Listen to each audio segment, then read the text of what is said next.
In a transformer maximum voltage regulation occurs at, maximum regulation कुठं occur होईल तर जो काय पॉवर फॅक्टर आहे तो पॉवर फॅक्टर लोडचा जर लॅगिंग पॉवर फॅक्टर असेल तर या ठिकाणी मॅक्झिमम व्होल्टेज रेग्युलेशन पॉसिबल आहे. लीडिंग पॉवर फॅक्टरमध्ये काय असेल, व्होल्टेज 0 असेल, निगेटिव्ह असेल आणि या ठिकाणी पॉझिटिव्ह असेल. ओके, युनिटी पॉवर फॅक्टरच्या केसमध्ये व्होल्टेज रेग्युलेशन कसं असेल, पॉझिटिव्ह असेल which is equal to percentage R असेल, मॅक्झिमम असेल which is equal to percentage झेडच्या बरोबर असेल which is equal to percentage short circuit voltage required to produce the rated short circuit current असेल. Okay, म्हणजे ऑप्शन नंबर याचा काय असेल, सेकंड करेक्ट असेल. Next question, in a transformer 0 voltage regulation at full load. आता 0 voltage regulation फुल लोडमध्ये possible कुठं आहे, नॉट पॉसिबल आहे का, पॉसिबल आहे. Possible at unity power factor आहे का, नाही, कारण या ठिकाणी कसं असतं, पॉझिटिव्ह असतं आणि नॉन झिरो असतं. Possible at leading power factor लोडला आहे का, तर पॉसिबल आहे. म्हणजे लिडिंग पॉवर फॅक्टरला व्होल्टेज रेग्युलेशन कसं आहे, 0 पॉसिबल आहे. पॉसिबल ॲट लॅगिंग पॉवर फॅक्टरला आहे का, तर इथं कधी पॉसिबल नाही. इथं फक्त व्होल्टेज रेग्युलेशन हे पॉझिटिव्ह असतं, 0 कधी नसतं. Okay, next, transformer can have regulation closer to 0 voltage closer कधी पॉसिबल आहे, at full load, at overload, at leading power factor load और ॲट 0 पॉवर फॅक्टर लोड. या ठिकाणी व्होल्टेज रेग्युलेशन पॉसिबल कुठं आहे, क्लोजर टू 0 म्हणजे 0 व्होल्टेज रेग्युलेशन, तर या ठिकाणी लिडिंग पॉवर फॅक्टरच्या केसमध्ये ते पॉसिबल आहे. Next, voltage regulation of the transformer is given by. ट्रान्सफॉर्मरचं व्होल्टेज रेग्युलेशन कशाच्या कोणत्या फॉर्म्युल्याने ठिकाणी दिलेलं असतं, तर ट्रान्सफॉर्मरचं व्होल्टेज रेग्युलेशन जनरली आपण घेतो E2 minus V2 divided by E2 is equal to voltage regulation of the transformer. ज्याला आपण 100 मल्टिप्लाय केलं दोन्ही साईडला तर ते झालं पर्सेंटेज व्होल्टेज रेग्युलेशन. या ठिकाणी E2 काय तर नो लोडचा सेकंडरी साईडचा इंड्युस्ड EMF आहे आणि V2 काय आहे तर नो लोडचा, या ठिकाणी सॉरी V2 काय तर फुल लोडचा टर्मिनल व्होल्टेज आहे. ओके, या ठिकाणी E2 ला जर आपण घेतलं तर याला म्हणायचं व्होल्टेज रेग्युलेशन डाऊन, जर या ठिकाणी आपण V2 घेतला त्याला म्हणायचं व्होल्टेज रेग्युलेशन अप. आता unless and otherwise specified voltage regulation is always down regulation. Voltage regulation is always down regulation म्हणजेच या ठिकाणी ऑलवेज काय घ्यायचा, E2 घ्यायचा, म्हणजे नो लोडचा व्होल्टेज घ्यायचा जर स्पेसिफाय केला नसेल. यालाच आपण म्हणतो no load voltage minus full load voltage divided by no लोडचं व्होल्टेज. आता नो लोड व्होल्टेजलाच कधी कधी V0 असं म्हणतात.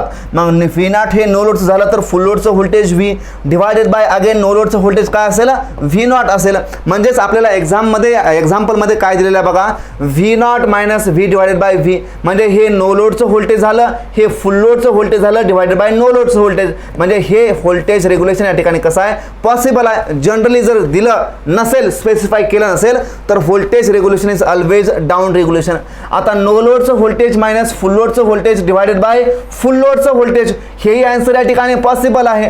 पण अनलेस अँड अदरवाइज स्पेसिफाईड जोपर्यंत मेन्शन करत नाही तर तोपर्यंत voltage regulation is always down regulation. काय असतं, डाऊन रेग्युलेशन असतं. याचा अर्थ डाऊन साईडला यायचं, याचा अर्थ नो लोडच्या इंड्युस्ड EMF कडे यायचं, V0 कडे यायचं. त्यालाच आपण म्हणतो E2 मला असं म्हणतो. म्हणजे या केसमध्ये याचा करेक्ट आन्सर काय असेल बघा, ऑप्शन नंबर फर्स्ट याचा करेक्ट आन्सर असेल.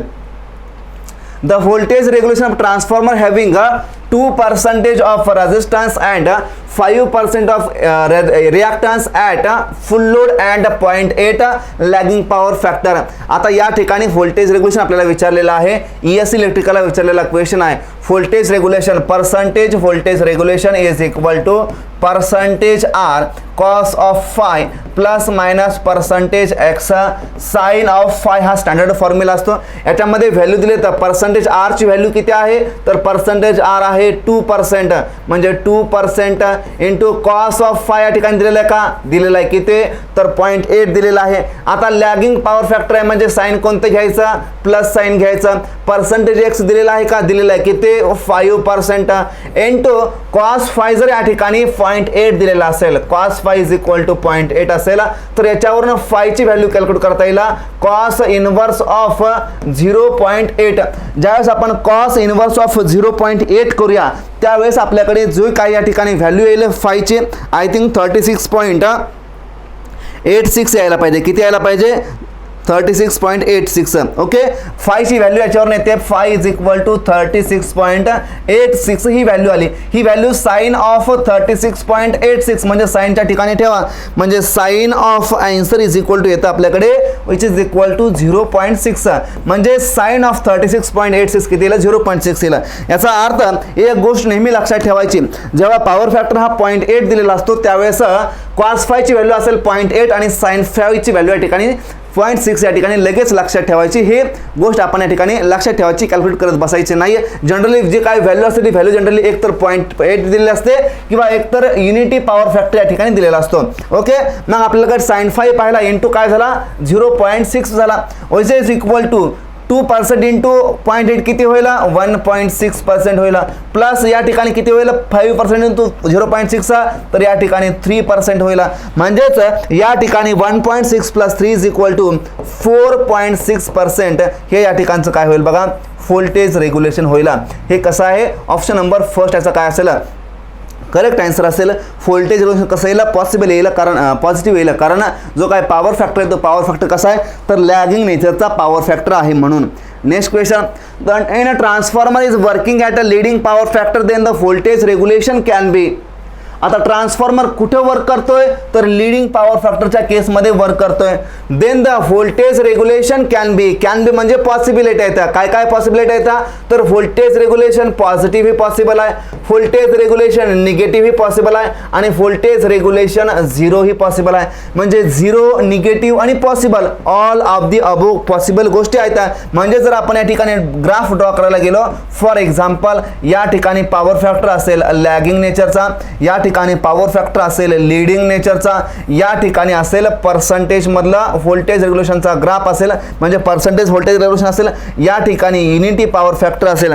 जे काय व्होल्टेज रेग्युलेशन पॉसिबल आहे हे मॅक्झिमम पॉसिबल कुठं आहे? तर लॅगिंग पॉवर फॅक्टरच्या केसमध्ये पॉसिबल आहे. या ठिकाणी काय असेल? व्होल्टेजचा ड्रॉप असेल. इथं मॅक्झिमम व्होल्टेज रेग्युलेशनची व्हॅल्यू काय असेल? याला आपण म्हणतो मॅक्झिमम व्होल्टेज रेग्युलेशन. याची व्हॅल्यू असते पर्सेंटेज झेड बरोबर.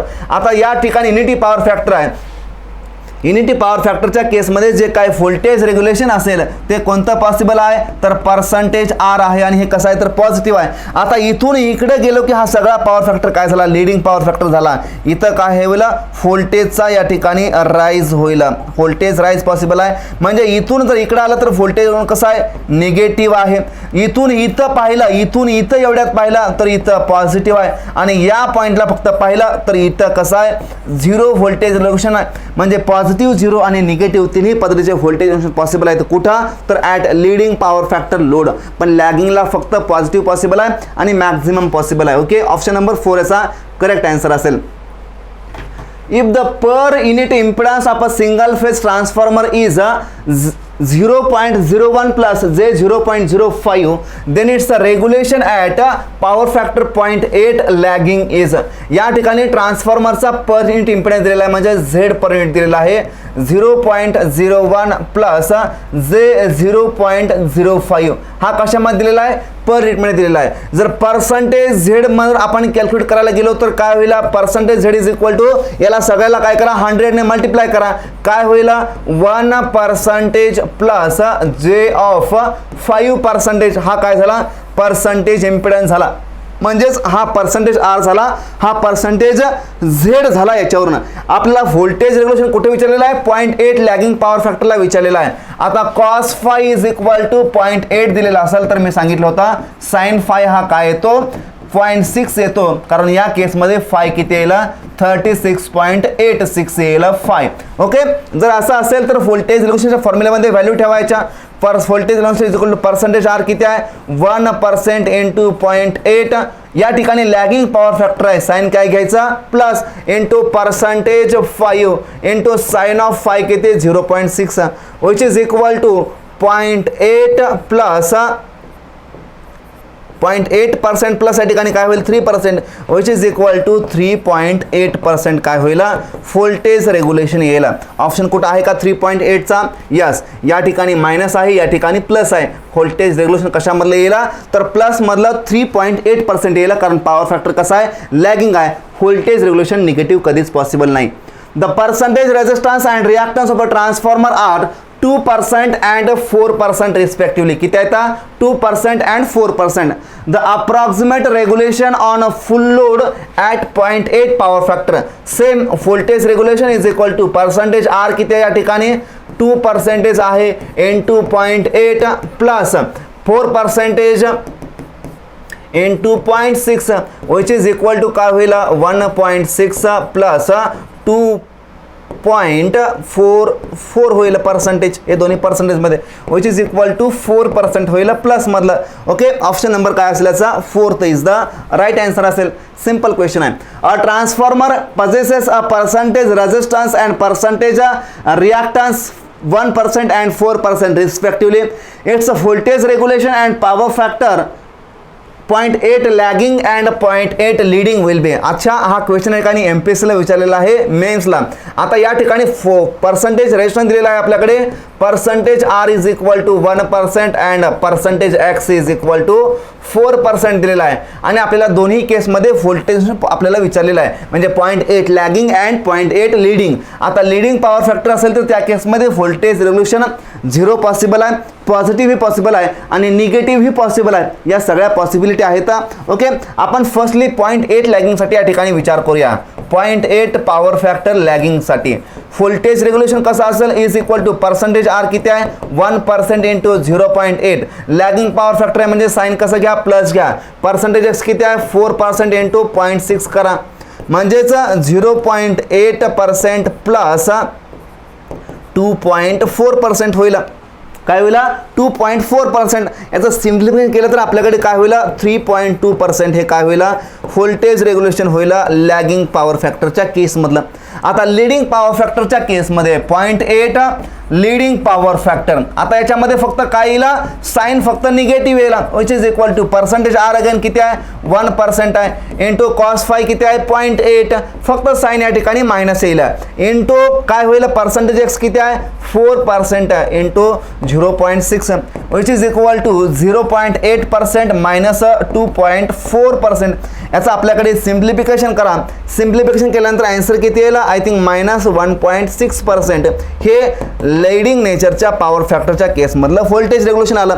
म्हणजे व्होल्टेज रेग्युलेशन पॉसिबल आहे पॉझिटिव्ह कुठं, ओनली पॉझिटिव्ह पॉसिबल आहे कुठं तर लॅगिंग पॉवर फॅक्टरला. पण व्होल्टेज रेग्युलेशन निगेटिव्ह पॉसिबल आहे कुठं लीडिंग पॉवर फॅक्टरला. आणि लीडिंग पॉवर फॅक्टरला व्होल्टेज कसं आलं निगेटिव्ह आलं. म्हणजे ऑप्शन कोणत्याकडे असतील 3.2 अँड मायनस 1.6. ऑप्शन नंबर याचा सेकंड काय असेल बघा राईट आन्सर असेल या केसमध्ये. ओके, म्हणजे 3.2 for lagging power factor minus 1.6 for leading power factor. Next, a single phase 100 kVA 1000 volt by 100 volt 50 hertz transformer has a voltage drop of 5% across its series impedance at a full load. Of this 3% is due to the resistance. The percentage regulation of the transformer at full load with a 0.8 lagging power factor is. Question विचारलेला आहे gate gate electrical इंजिनिअरिंगला 2018ला विचारलेला question आहे. आता या ठिकाणी ट्रान्सफॉर्मरची rating दिलेली आहे 100 kVचा ट्रान्सफॉर्मर आहे. त्याचं व्होल्टेज रेटिंग आहे 100 volt ॲज टू 1000 volt. ही त्याची काय झाली व्होल्टेज रेटिंग झाली. याच्यामध्ये व्होल्टेज ड्रॉप होतोय किती 5% ऑफ 5% अक्रॉस इट्स इम्पिडन्स. म्हणजे जो काही पर्सेंटेज झेड दिलेला आहे तो पर्सेंटेज झेड दिलेला आहे या ठिकाणी 5% at full load. Of this 3% is due to the resistance. याच्यापैकी पर्सेंटेज रेजिस्टन्सच्या अक्रॉस ड्रॉप किती आहे तर 3% आहे. The percentage regulation at the full load with 0.8 power factor. 0.8 power फॅक्टरला फुल लोडच्या केसमध्ये व्होल्टेज रेग्युलेशन किती असेल. आता व्होल्टेज रेग्युलेशन फॉर्म्युला काय असतो पर्सेंटेज आर कॉस फाय. आता लॅगिंग पॉवर फॅक्टर आहे म्हणजे plus sine percentage X sine phi. हा आपल्याकडे या ठिकाणी फॉर्म्युला असतो. आता जे काही या ठिकाणी 5% दिलेलं आहे ते 5% कशाची व्हॅल्यू आहे, पर्सेंटेज झेडची. जर पर्सेंटेज झेड या ठिकाणी 5% असेल तर याचाच अर्थ याच्यामध्ये मॅक्झिमम व्होल्टेज रेग्युलेशन किती असेल, तर मॅक्झिमम व्होल्टेज रेग्युलेशन या ठिकाणी 5% असेल. याचाच अर्थ फुल लोडच्या साईडचं व्होल्टेज किती असेल, टर्मिनल व्होल्टेज, तर फुल लोडच्या साईडचं terminal voltage is equal to, मी फक्त दुसरे कॅल्क्युलेशन करतोय, 100 × 5 divided by 100 which is equal to 5 व्होल्टचा ड्रॉप असेल. म्हणजे टर्मिनल व्होल्टेज किती असेल, V2 इज इक्वल टू 95 असेल या केसमध्ये. म्हणजे हे काय झालं, मॅक्झिमम व्होल्टेज रेग्युलेशनची या ठिकाणी व्हॅल्यू झाली की जी या ठिकाणी किती आहे, तर 5% आहे. म्हणजे टर्मिनल व्होल्टेज किती झालं या ठिकाणी, 95 झालं. आता आपल्याकडे मॅक्झिमम व्होल्टेज रेग्युलेशनची व्हॅल्यू जर या ठिकाणी 5% असेल तर मॅक्झिमम व्होल्टेज रेग्युलेशन पेक्षा हे जे काय व्होल्टेज रेग्युलेशन असायला पाहिजे ते व्होल्टेज रेग्युलेशन कसं असायला पाहिजे, नक्कीच कमी असायला पाहिजे. म्हणजे जो काही या ठिकाणी ऑप्शन आहे त्या ऑप्शनमध्ये आपल्याला जो काय दिसतोय पर्सेंटेज मधलं व्होल्टेज रेग्युलेशन 6.8, 8.8, 10.8. आता आपण हे अनालिसिस केल्यानुसार आपल्याकडे जो काही करेक्ट आन्सर वाटते आपल्याला ते करेक्ट आन्सर काय असायला पाहिजे, 4.8 असायला पाहिजे विदाउट सोल्युशन. सोल्युशन करण्यापूर्वी आपल्याला 4.8 हे आन्सर या ठिकाणी करेक्ट असायला पाहिजे असं वाटतंय. आपण ॲक्च्युली सिम्प्लिफाय करूया, मग त्यानंतर आपण कन्क्लूड करण्याचा प्रयत्न करूया. आता पर्सेंटेज झेड दिलेला आहे, पर्सेंटेज आर दिलेला आहे, पण पर्सेंटेज एक्स आपल्याकडे दिलेला नाही आहे. Therefore percentage X is equal to काय होईल, अंडर रूट ऑफ पर्सेंटेज झेडचा स्क्वेअर मायनस पर्सेंटेज आरचा square which is equal to 5चा स्क्वेअर म्हणजे 25 मायनस 3चा स्क्वेअर म्हणजे काय होईल, 9 होईल, इज इक्वल टू काय होईल, under root of 16 which is equal to 4%. म्हणजे पर्सेंटेज एक्स किती झाला आपल्याकडे 4% आला.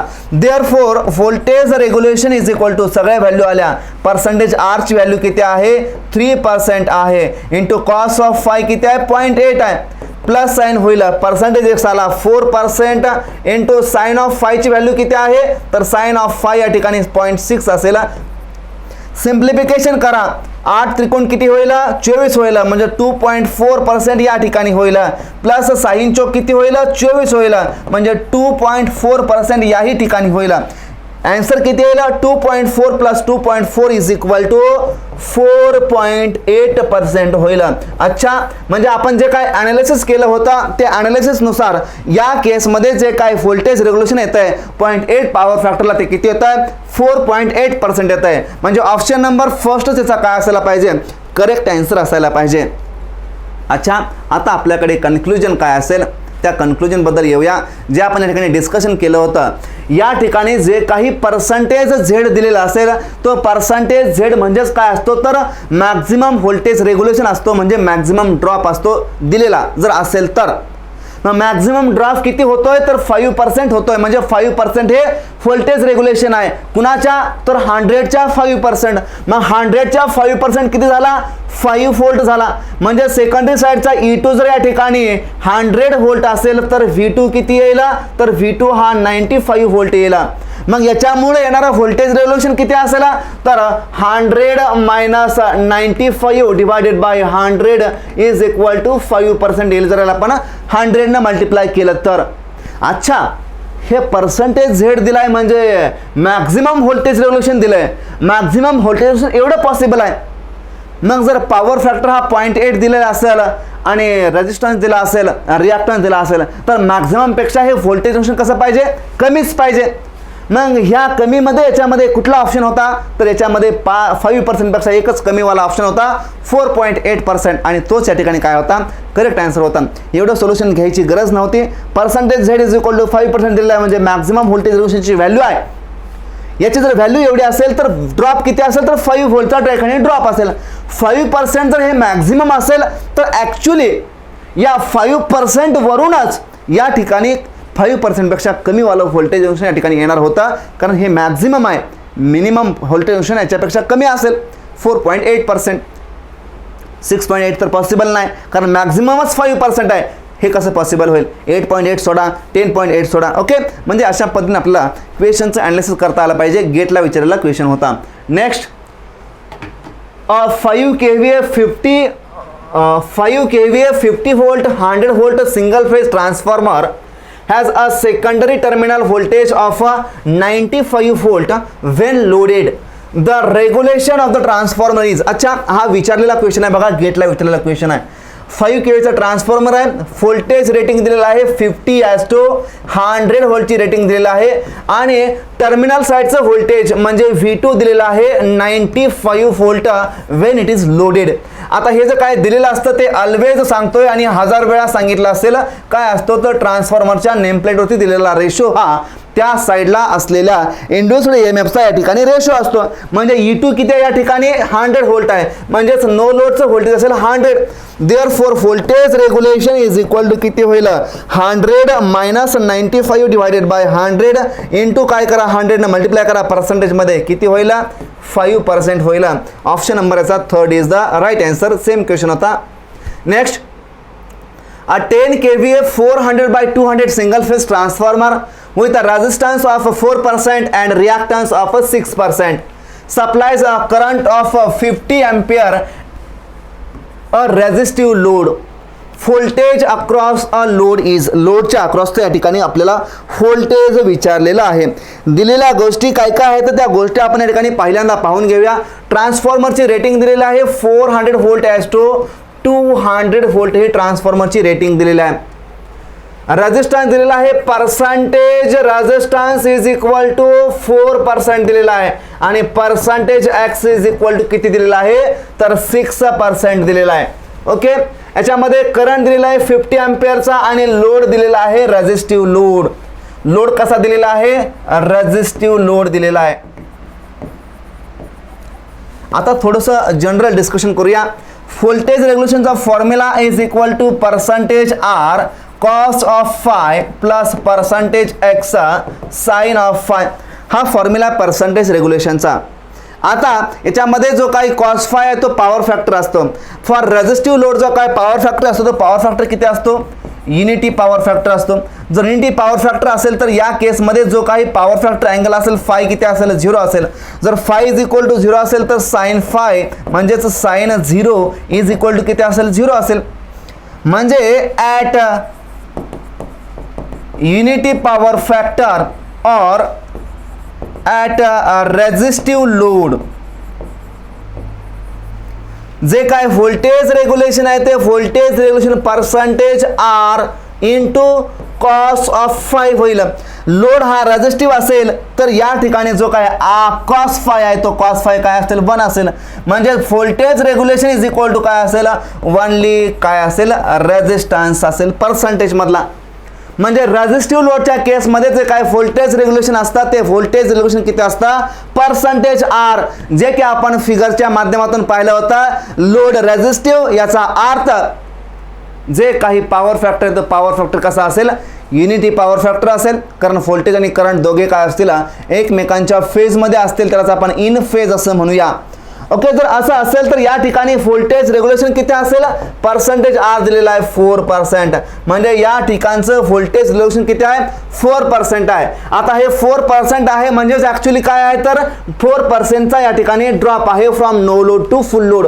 आता नो लोडचं जे काय व्होल्टेज आहे ते व्होल्टेज किती आहे 200 व्होल्ट हे नो लोडचं व्होल्टेज आहे. जर हे 200 व्होल्टेज नो लोडचं व्होल्टेज असेल तर याच्यामध्ये ड्रॉप किती असेल तर 4%चा 4% डिवायडेड बाय काय करा 100 करा. ड्रॉप किती येईल 8 व्होल्टचा या ठिकाणचा ड्रॉप येईल. म्हणजेच किती ड्रॉप झाला 8 व्होल्टेजचा ड्रॉप झाला. नो लोडला जर या ठिकाणी 200 असेल ड्रॉप हा 8 व्होल्टचा असेल तर लोडच्या अक्रॉस व्होल्टेज किती येईल तर 192 volt. Option number third is the right answer असेल या केसमध्ये. ओके, अशा पद्धतीचं आपल्याला या ठिकाणी सोल्युशन काढता आलं पाहिजे. आता याच्यामध्ये जर आपण व्हॅल्यू ठेवल्या पर्सेंटेज आरची व्हॅल्यू ठेवली 4% इंटू कॉस फाय असेल 1 प्लस पर्सेंटेज एक्सची व्हॅल्यू ठेवली आपण 6% इंटू साइन फाय 0 म्हणजे 6 इंटू 0 इज इक्वल टू ही टर्म काय होईल ऑटोमॅटिकली व्हॅनिश होईल. फक्त टर्म एवढी राहील. ओके, अशा पद्धतीने आपण याचं सोल्युशन घेऊ शकतो. जर कुणाला मी हे सांगितल्यामध्ये डाऊट असेल किंवा समजलं नसेल तर या ठिकाणी आपण याच्यामध्ये व्हॅल्यू ठेवून पाहू शकता. आन्सर काय येणार आहे शेवटी हेच येणार आहे. ओके, अशा पद्धतीचे एमसीक्यू आपल्याला व्होल्टेज रेग्युलेशनवरती विचारले जात असतात.